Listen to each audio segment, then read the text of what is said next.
Hello friends, एक बार आप सबों का फिर से स्वागत है मेरे यूट्यूब चैनल बीटा क्लासेस में। मैं सौरभ चौरसिया, आपका होस्ट और दोस्त।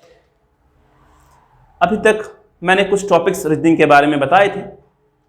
आज एक नई टॉपिक के साथ हूँ जिसे मैट्रिक्स कहते हैं। यह प्रायः एग्जामों में पूछा जाता है। उसी से संबंधित कुछ बेसिक जानकारियाँ आपको इस वीडियो के माध्यम से दी जाएंगी और कुछ सवाल उसके कराए जाएंगे कि परीक्षा में वो कैसे कैसे आते हैं। अगर आपको ये वीडियो अच्छा लगे तो इसे लाइक, शेयर और सब्सक्राइब करें। अगर आप पहली बार मेरे इस चैनल पे आए हैं तो इसे सब्सक्राइब जरूर करें और बेल आइकन को दबाएं। तो बिना समय गवाए आज की टॉपिक को शुरू करते हैं, जिसे कहते हैं मैट्रिक्स।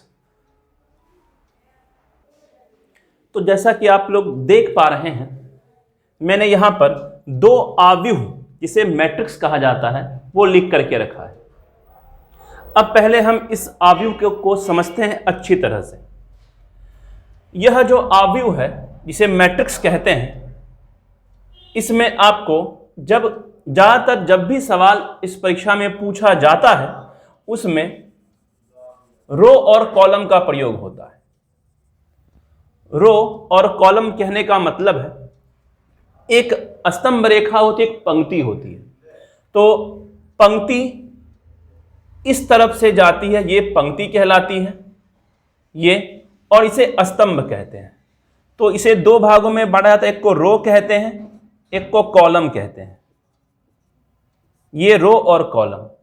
तो इसके बारे में ज्यादा नहीं जानना है, बस ये याद रखिए कि इसे हम कैसे कैसे पढ़ सकते हैं। तो अगर रो और कॉलम के बारे में एक बार मैं फिर से बताऊं तो रो मतलब पंक्ति और कॉलम मतलब स्तंभ होता है। स्तंभ जो कि सीधा खड़ा होता है, ये सीधा खड़ा है तो ये स्तंभ रेखाएं हैं, ये स्तंभ रेखाएं, और रो इसे रो कहते हैं, यानी पंक्ति, एक लाइन। तो इसे कहते हैं पंक्ति, इसे कहते हैं स्तंभ। ये है पंक्ति और ये है स्तंभ। अब इसके बारे में थोड़ा जानते हैं कि ये सवाल कैसे इसे समझा जा सकता है। तो आव्यूह का मतलब, तो मैट्रिक्स से यहां एक मैट्रिक्स से यहां दूसरा मैट्रिक्स दिया हुआ है, दो मैट्रिक्स आपको यहां दिख रहे हैं। अब इसमें सवाल पूछे जाते हैं, उसके पहले आप इसके टाइप के बारे में समझिए। यहां पर अगर अल्फाबेट है, यहां 0 से लेकर के 4 तक, 0 से लेकर के 4 तक, बाकी 5 से लेकर के 9, 5 से लेकर के 9 का प्रयोग किया गया है, और इसके बीच में अल्फाबेट्स का प्रयोग है। ये जब भी आता है तो 25-25 के टर्म में आता है, क्योंकि ये 0 से लेकर के 4 तक 5 अंक, तो ये 5, तो 5 गुना 5 25, यहां भी 25। इसमें अगर आपको टाइप 1 के बारे में हम बताएं तो जैसे कि मान लीजिए अगर आपको b बराबर कुछ दिया रहे, मतलब b का मतलब क्या क्या हो सकता है, वो आपको एक स्टेटमेंट होगा, बड़ा सा लंबा चौड़ा सा स्टेटमेंट होगा, उसमें ये लिखा रहेगा कि b का मतलब क्या क्या होता है। जैसे अगर आप इस पंक्ति में देखिएगा, यानी रो में देखिएगा, तो यहां b है। तो अब यहां देखिए b की वैल्यू क्या क्या हो सकती है। इस b की वैल्यू अगर आप यहां ध्यान दें तो इधर से ये 0 वाले रो में है, और अगर आप कॉलम की बात करें स्तंभ की, तो ये 2 नंबर वाले कॉलम में है। ठीक है, तो अब अगर यहां से देखें तो ये b इधर से और ये यहां से, तो इसको हम लिख सकते हैं। b को, यहां वाले b की वैल्यू दो तरह से हो सकती है, एक तो 0 2, इधर से 0 इधर से 2, या फिर इसे 2 0 भी लिख सकते हैं। अब किताब में या तो आपको एक ये तरीका से लिखा होगा या तो इस तरीके से। आपको ये पकड़ना है कि पहले किस साइड के अंक को लिया जा रहा है। अब अगर यहां वाले b को देखा जाए, यहां भी एक b है, तो एक तो b का वैल्यू ये या ये हो सकता है दोनों, पर सवाल में एक ही आएगा, या तो 0 2 करके देगा या तो कोई और। अब देखिए यहां पर b है, तो अगर हम पहले वाले इस को लिया जाए तो यहां से ये मिलता है, यहां से अगर आप देखिए तो यहां से 2 और ऊपर से 1, यानी इसे आप 21 लिख सकते हैं। ऊपर से देखा जाए तो 12 लिख सकते हैं। और अगर कहीं b है, देखिए यहां पर b है, अगर यहां के b को देखें तो आगे से ये 3 है और ऊपर से ये 2 है, तो इसे हम 32 या फिर 23 लिख सकते हैं। अब समझते हैं इसे, और इसी तरह से इसके अंक को लिया जाएगा। अब इसके टाइप 2 को अगर हम टाइप 1 को इसको समझें तो उसमें लिखा रहेगा b बराबर 02 2132, और अगर हम टाइप 2 की बात करें तो b बराबर 2012 और 23, ये b की वैल्यू है।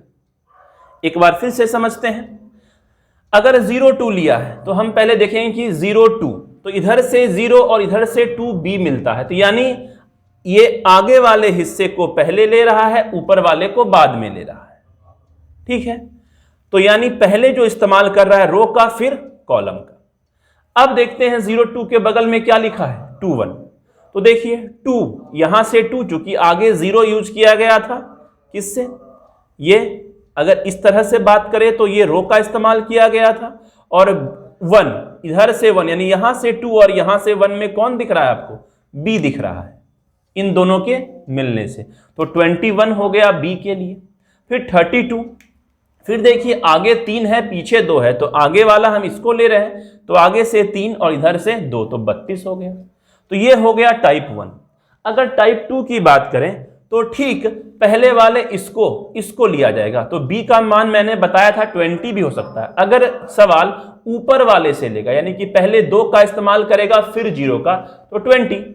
अगर पहले 1 का इस्तेमाल करेगा फिर 2 का, तो 12, पहले 2 का फिर 3 का, तो 23। यानी b को आप इन 6 तरीकों से लिख सकते हैं।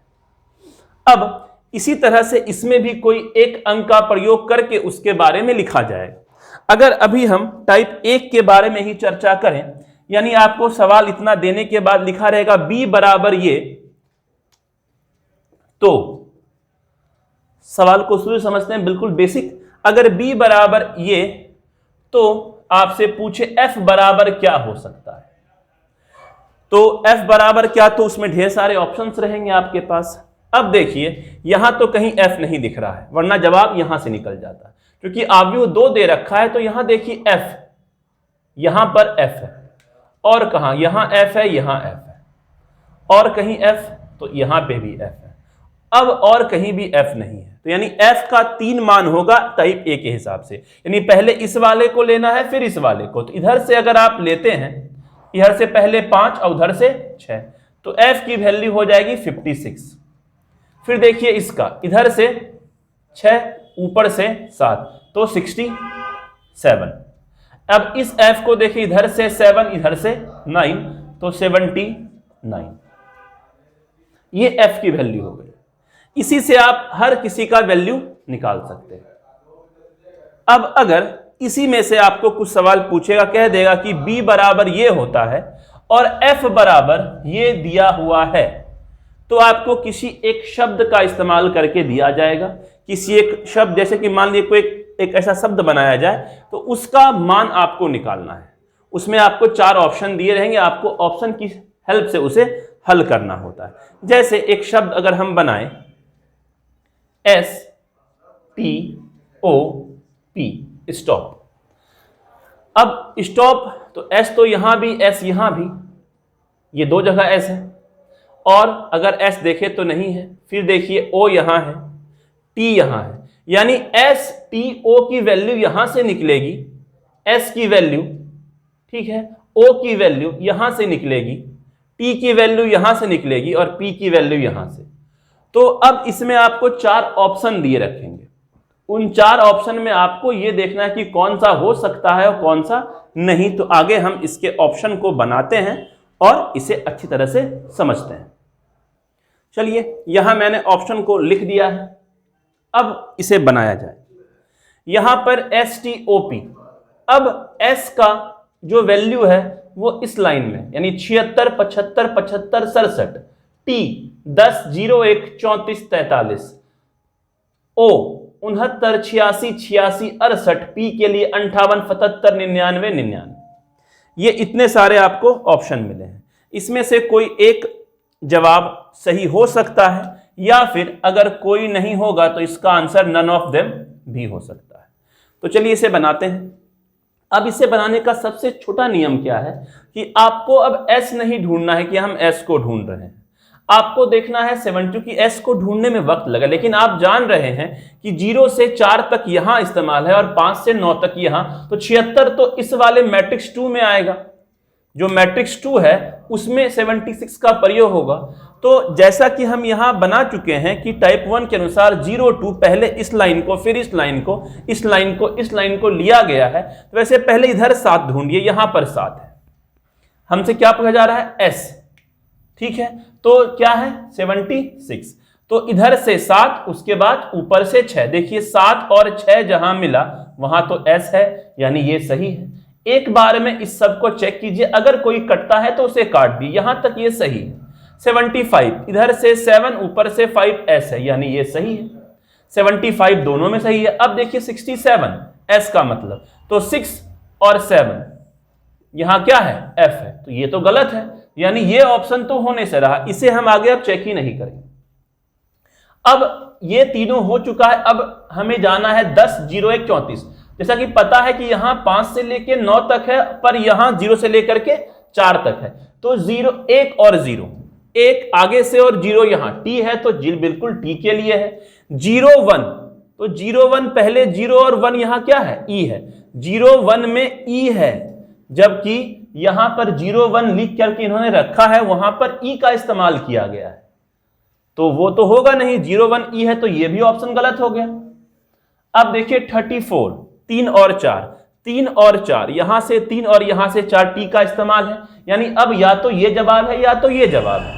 अब इन्हीं दोनों को चेक करना है। 69, 6 और 9, 6 और 9, आगे से 6 आगे, यहां क्या दिया हुआ है, ओ, तो ये तो होगा नहीं, ये भी कैंसिल। 69, 6 और 9, तो बचा ये। अब देखते हैं क्या 86 में ओ है, 8, आगे से 8 और यहां से 6, ओ है, बिल्कुल सही। अब बस एक चेक करना है पी, देखिए क्या उसमें 99 में है, तो 9 से यहां 9 से वहां पी है, यानी आपका ऑप्शन नंबर सी सही है। तो मैट्रिक्स में और कुछ भी नहीं, यही है। या तो मैट्रिक्स अगर टाइप 1 को देगा तो आपको स्टेटमेंट में वो लिखा रहेगा कि आप उसे देखकर समझ सकते हैं कि पहले इसे लेना है या इसे लेना है।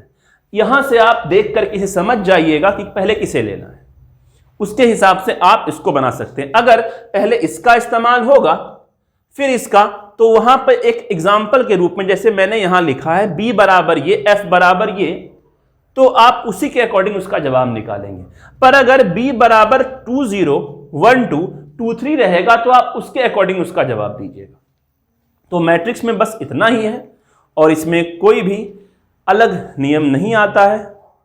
तो आज के लिए इतना ही जो मैंने वीडियो बनाया। अगर आपको ये अच्छा लगे तो इसे प्लीज़ लाइक शेयर और सब्सक्राइब करें, और अगर आप मेरे चैनल पे पहली बार आए हैं तो इसे सब्सक्राइब जरूर करें और बेल आइकन को दबाएं ताकि अगले वीडियो की नोटिस आपको मिल जाए।